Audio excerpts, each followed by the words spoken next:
it's somewhat of a fallacy to think that everybody that enters this work is going to become a curandero. It's not the case at all. It's quite the opposite, you know, at least with the people that come to us. The people that come to us are very genuine, and they're not full of a lot of like romantic illusion about they want to do this or do that.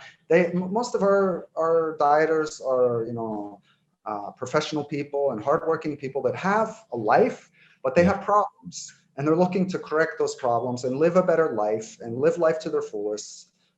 Like fix their lives or fix things that they know they need to be fixed, right? Yeah. And most of these people come and they do the work, and sometimes they need more work and they come back and they may come diet, but they have no interest whatsoever to become a curandero, right? They really have quite little interest. What happened? There's a saying here, you know, like for myself, for Reyna, both of us, we entered because of health reasons. We entered because of personal curiosity, things like that. And for many years, I mentioned before, I was never interested in being a teacher or anything like that. But what happened was people started coming to me and just asking me to, you know, share some of the knowledge that I had, and especially when I had purchased the land at the Boiling River. It's like a very amazing place, and the nature there. And the jungle, it's incredible. And people told me, hey, you need to share this. You know, I had one little hut there, and that was me in the hut dieting, you know, me dieting and doing my work and doing my practice. So, and for me, I would say it was something that I never thought in my wildest dreams, you know, that I would enter this work like this. It was never on the agenda. It was never even in my mind to be a curandero, to be a teacher, to be a healer. I was more concerned about myself and fixing myself, you know, and the same goes for Reyna. And I would say, actually, the people that have the most potential are these type of people. The people that really right now in the beginning, they're not so interested in becoming a curandero. I'll tell you, I had a student here, and she did some very strong diets, and she did like long fasting in the diets and just went really full throttle. And one day Reyna was there, and this was a number of years ago. Reyna was there, and she said, yeah, you know, like you keep doing this, you'll be a curandera. And the young lady said to Reyna, she said, oh no, I do not want to be a curandero. And what is the essence of all of this? Why she said that? Because she was there helping for many months, and she saw the pain and suffering that we endure with doing this work. And that's something that people really need to consider. And I'll tell any of you that think that, you know, hey, I want to do my diets and eventually become a curandero or a curandera. You have no idea what you're getting yourself into. So first of all, you need to be prepared to get hammered. Life or death situation. If you're going to live here in Peru is a shark tank.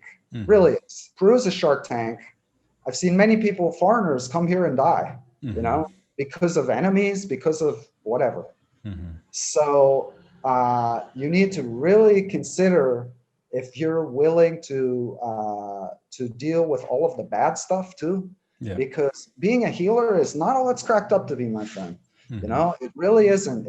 Maybe people, because there's such a need for this now, there's such a need for the old ways, going back to simplicity, going back to nature. And it's something like, for example, Michael, when I was starting in this, I remember trying to tell people, like, people would come and ask me about these purgative plants that I'm taking. And I'm telling them, yeah, you know, like you take this and you go to the toilet like 20 times a day and you'll clean everything out. But you might get a healing reaction. You might get a healing crisis. You might get a fever. And they say to me, oh my God, what? I get sick? No. Let's go get a pizza. I'm not going there. No. I just, you know, let's go get a pizza. And this, we're talking the 90s, right? We're talking like 1997, 98. Back then, nobody was interested in this stuff. And I didn't care less. I said to myself back then, Michael, I said, you know what? I'm going to not even try. I'm doing this. This is my passion. This is my outlet. This is what I love. I'm doing it for me. I'm not doing it for anybody else, or I don't have any desire to do anything but just out of curiosity for myself and heal myself and do my own work, right? So I left it alone in many years. And recently I went abroad, and I was received by so many people just hugging me and thanking me and just doing a little lecture, a little lecture, and just opening things up, opening this knowledge up to these people that were so hungry for it. And it was kind of like I was in an instant kind of mini celebrity mode, right? So it was real like drastic change from what the situation was 20, 25 years ago, right? Yeah. In the world. Now this information, this knowledge, this wisdom is, I mean, this is what they need. This is what they're looking for, something that's truly holistic that they can use to fix everything, fix their mind, their body, their emotion. This is what people are looking for. So what happened is there is an excitement amongst, let's say, new people that are just entering the field now to, wow, yeah, one day I want to be a curandero, or one day I want to do healing. And it goes back to, I see most of these people, not most, but a good percentage of them, there's something there. There's like maybe an ego thing, where the idea of being a curandero, they have a romantic illusion about being a curandero. So what I'm here to do is I'm here to tell you the honest, the goodness truth, that it can be a real pain in the ass, my friend. I mean, it's no joke. It's hard work. And people, when they imagine you get somebody, you have to be prepared to go into a life and death situation. This is what it comes down to. And I'll tell you, I've been in them a bunch of times where not just myself, trying to survive myself, but trying to keep somebody else from going off the deep end, my friend, right? Either physically or mentally. When somebody breaks, and they will always break, when you're a healer, you're always going to get, sooner or later, you're going to get a tough case. It's like my Sifu said, why do we train? For 15 seconds in the street, right? You don't know when those guys are going to come try to knock you down, but you better have the tools to defend yourself when they do. And it's the same in this work. You could do this work, you could do your diets, you could be really good for many years. And all of a sudden, as we talked about before, la prueba bien, the test comes and you will get tested. So these people that maybe see all of the happy side of this work or the bright lights and all that, have to understand that this work is, first of all, it's a lifelong commitment. As I mentioned before, it takes years of practice, years of study, and there are levels, the basic levels I can get into that a person needs to have to really honestly do the work. Especially with ayahuasca, a person really has to be able to control the mardiación. They say here, dominar la mardiación, to dominate the mardiación. That means you drink a cup of ayahuasca, you get the mardiación, you can bring it down on yourself. You can bring it up or you can bring it down. This is like the bare minimum that a person needs to do. And this is first, the person, how do they do that? They have to drink ayahuasca for a lot of time, many times.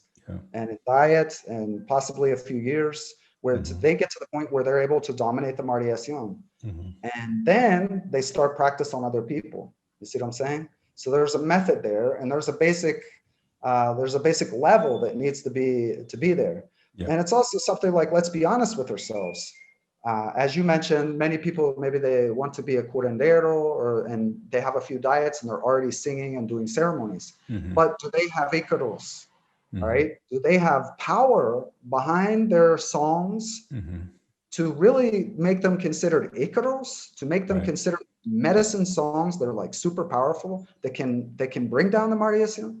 So this is what, if you diet here and drink ayahuasca here with some of the real curanderos, these curanderos, they can do that. So this is another like thing, that it's kind of like a level that a person need to get at. And it's very important to understand that just because, it's one thing to serve ayahuasca, but and keep the space, hold the space. But it's another thing to be able to, be a ayahuasquero, a real ayahuasquero, to dominate the mardiación, and to really not just keep a space or hold a space, but have protections, have the arcanas, have everything there in place. So this is another thing, because what happened is they open the door somewhere, and sometimes something really nasty want to come in, Mm-hmm. and people can get hammered. People can Mm-hmm. get very sick. I've seen it over the years. I've seen dramatic cases of people, and there have been deaths too. You know, Mm-hmm. here in Peru and abroad, when there was, you know, negligence involved. Mm-hmm. So this stuff, I just repeat it again and again. I don't want to be redundant, but this is stuff not to mess with at Right. all. It's not to be dabbled with. Dabbling in mysticism is quite dangerous. It's Right. quite dangerous. So a person, if they're really interested in eventually becoming a healer, they need to consider all of this as well. They need Right. to consider that at some point they could enter a life and death experience. At some point they could get into a life and death experience of somebody else and Mm-hmm. have to try to save them and bring them out. All of this is possible. They could be hit hard. They could have enemies, especially if they live here in Peru or wherever they're at for that matter. Mm-hmm. There are, you know, there's a lot of dark spiritual energies out there and negativity, and they have to be prepared to confront that. And they need their Mm-hmm. kung fu training. You know, at the end of the day, that's what it comes down to. Mm-hmm. So they have a saying here, Michael: "La medicina es brava." Mm-hmm. Right? So the medicine is super butt kicking. Yeah, Right. and it's no joke. And they say that here. The medicine is not for weak people. The Yeah. medicine in general, not just ayahuasca, the medicine in general, the medicine systems here, the Mm-hmm. traditions, is not for the weak-minded, weak-willed. They will be hammered, Yeah. and this is what happens. Yeah.